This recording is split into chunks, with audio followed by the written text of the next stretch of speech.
గాయపడిన సమయాన నన్ను ఆదరించి నా గాయాలు కడిగిన దేవా, ఆకలైన వేళలో ఆహారమిచ్చి నన్ను పోషించినావు దేవా.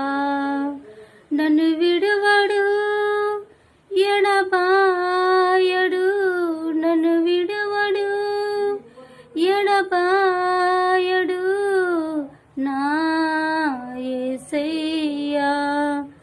దినమిల్లని పాడిన కీర్తించిన నీ రుణము నీ తీర్చగలనా.